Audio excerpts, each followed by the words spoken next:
The Curse of Crystal Cove is by far the most interesting part of Scooby-Doo Mystery Incorporated. The Curse of Crystal Cove is one that looms over the town, and is responsible for the many strange occurrences that happens to the townsfolk. It is responsible for the paranormal and inexplainable historical events that plague the town every so often, but more importantly, the bone-chilling disappearances of every mystery-solving team that has ever tried to investigate it or look for the treasure that surrounds it. Stop thinking about that treasure. It's cursed our whole lives, ruined everything we ever were. It's them, the kids who disappeared. Crystal Cove High's Mystery Solvers Club, Mystery Incorporated. Like, these kids were just like us. My real name isn't Angel Dynamite. It's Cassidy Williams. I'm one of the original members of Mystery Incorporated that disappeared. Don't give up. This has all happened before. Hello, my name is Crespo, and today I'll be explaining the origins of the Curse of Crystal Cove, where it came from, how it came to be, and the mysterious entity that surrounds it. They called themselves Mak Ku Ben Sun Mikul, which means the Hunters of Secrets. In Yucatan, a group of 4 Mayans called the Hunters of Secrets and their pet jaguar encountered an entity bound inside a crystal sarcophagus. The entity inside the sarcophagus tried to manipulate the Hunters of Secrets to release it from its prison. However, the Hunters realized that the entity was evil, and they tried to destroy it with the heart of the jaguar, a spear made of a unique stone. But they were interrupted by Spanish conquistadors who took the sarcophagus thinking it to be a great treasure, preventing the evil from being destroyed. The Hunters of Secrets were the original group of mystery solvers to be manipulated by the entity, and they wouldn't be the last. Man and I were overtaken with a desire to find this great treasure. And after several months of searching, find it we did. After the conquistadors found the sarcophagus, they took it aboard their ship, thinking they had found a great treasure. The captain of the ship, the Santa Luisa, was Fernando Aguirre, who had led the search for the crystal sarcophagus as he had heard great tales about it and had been searching for it for years. While on board, Captain Aguirre wrote a ship manifest.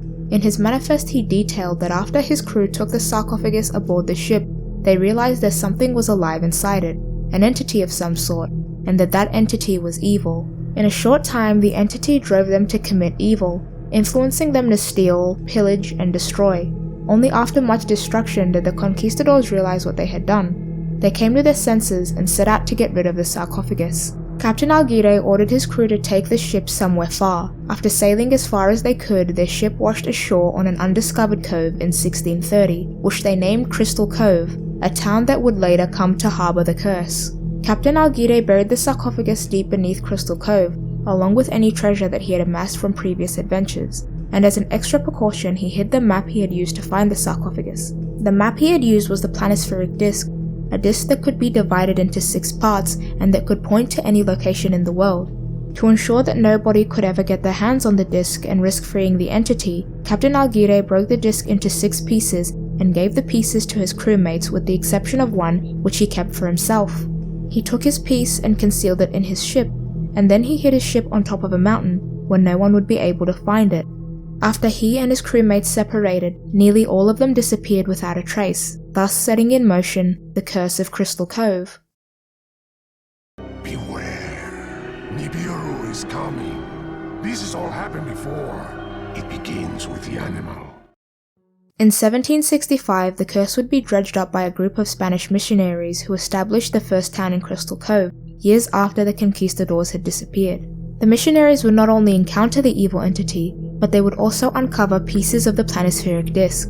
The missionaries that consisted of Friar Gabriel Serra, his 3 friends of mystery solvers, and their donkey Porto, encountered a conquistador one day.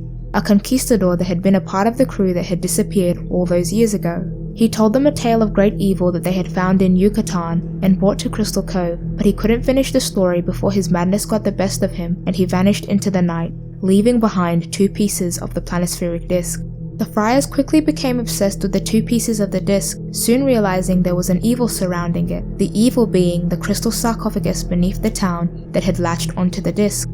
The friars tried to destroy it, but the entity wouldn't allow them. The entity then manipulated their donkey, Porto, who it influenced into destroying the town. Porto set out to destroy the town with gunpowder barrels, but the friars tried to stop him. As they did, Porto stole one piece of the 2 discs and ran away into an alligator-infested swamp that was on the outskirts of town. Friar Gabriel chased him, however Porto was dragged away by an alligator, but not before Gabriel was able to retrieve the piece that Porto had taken. The other piece was lost at the bottom of the ocean along with half of Crystal Cove after Porto had blown it up. No longer under the spell of the disc, Friar Gabriel hid his piece in a barrel of cheese. He and the other friars disappeared soon after, just as the conquistadors had before. After the friars disappeared, a pattern would begin of 4 members in a group of mystery solvers along with their animal companion disappearing after investigating the curse of Crystal Cove. The missionaries would be the first, and then be followed by the Alianza Mysterio, a group of mystery solvers and their pet skunk. Afterwards it was the Mystery Gang with their pet bull Tiny. These groups of 4 members and their talking animal friend would all take an interest in either the curse or the treasure rumoured to be buried under Crystal Cove, unaware however of what really lay below the town. Oswald Burlington had a mystery-solving gang, just like Mystery Incorporated, although he called his the Benevolent Lodge of Mystery. The curse would continue in the 1880s when another gang of mystery solvers stumbled across the mystery that surrounded Crystal Cove. Oswald P. Burlington and his mystery-solving friends in orangutan, the Benevolent Lodge of Mystery, would investigate the strange disappearances of the friars who set up the first town and the legends behind the Spanish conquistadors. But they too would disappear whilst in search of the curse, with the only surviving member of the group being Abigail Gluck. Abigail would continue her search with the help of a new talking animal companion by the name of Professor PERICLES, who she met in Bavaria, Germany. With the help of Professor PERICLES, she discovered the location of the disc that had been submerged underwater when Porto the donkey had blown up a portion of the town. For the rest of her life, Abigail continued looking for the piece underwater. She built a lab on the sea floor and designed robots that would aid in her search of the disc.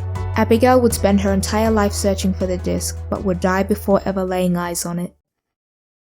My family came upon a mysterious artifact, a key to finding the great cursed treasure rumored to lie beneath Crystal Cove.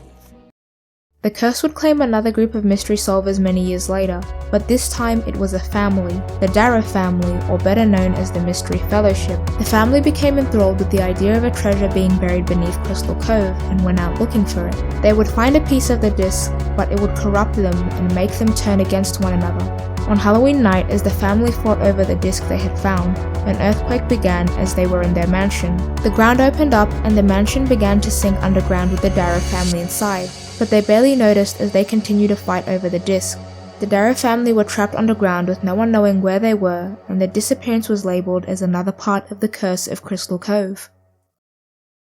We thought we found a treasure map, but it wasn't treasure. It was a threat to not just our lives, but the lives of our families. 75 years later, the curse was dredged up again, this time by Mystery Incorporated, a group of teenage mystery solvers who were interested in the disappearances of people in the town, specifically the disappearances of groups of 4 with an animal companion. Mystery Incorporated included Brad Charles and Judy Reeves, Ricky Owens and Cassidy Williams, and Professor PERICLES, who had previously helped Abigail Gluck, a former member of the Benevolent Lodge of Mystery, however, unbeknownst to his fellow group members. But Mystery Incorporated weren't the only ones interested in the curse at the time. Fred Jones Sr., a young man who had heard about the curse of Crystal Cove, came to the town in search of its riches. He had more interest in the rumored treasure beneath the town than the actual curse. Fred Jones Sr. would begin his search while studying at Darrow University in the history department, which gave him access to the town archives. By day, he would look through archives in the library for details that could lead him to the treasure, and by night, he would also continue his search, but in disguise as the Freak of Crystal Cove. Through extensive research, he was able to find out about the planispheric disc, however, he wasn't able to find anything else. That was until Mystery Incorporated walked into the library that he was working in asking for help. The group had found a drawing of the planispheric disc, but they had no idea what they had stumbled across, but their mascot, Professor PERICLES, did.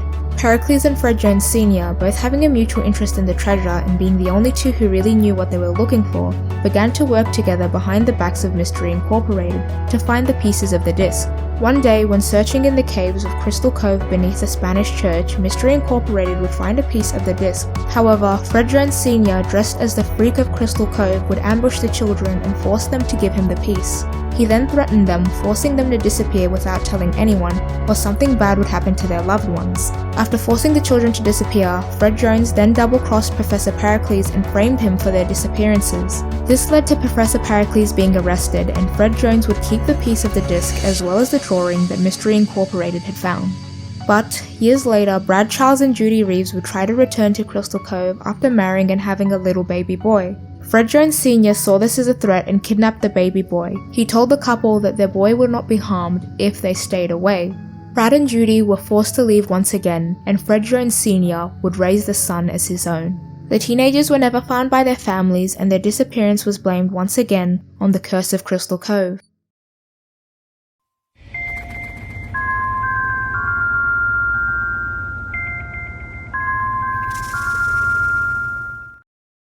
"20 years later, another group of teenage mystery solvers, Velma, Shaggy, Scooby-Doo, Daphne, and Fred Jones Jr., would discover a locket that contained a picture of the original Mystery Incorporated and would breathe life into the curse once again, but this time, they would be the ones to end it.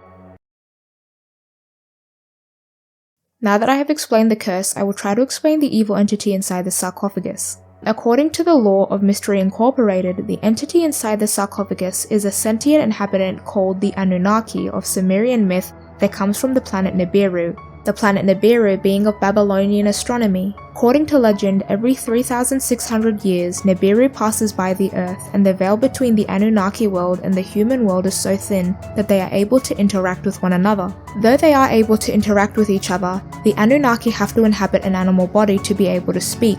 Throughout history, the Anunnaki have helped humans, but not all of them are good. The entity inside the sarcophagus is an unnamed evil Anunnaki who manipulates those who seek him, promising them power, wealth, and riches in return of being released, but it is clear that if released, he would wreak havoc on the world. Thank you for watching. In my next video, I'll be going over the curse after the disappearance of Mystery Inc., and I'll be summarizing the events of Season 1 and Season 2 of Mystery Incorporated. That video will be a continuation of this one and will detail the current Mystery Gang's journey to uncover the truth about what really lies beneath Crystal Cove.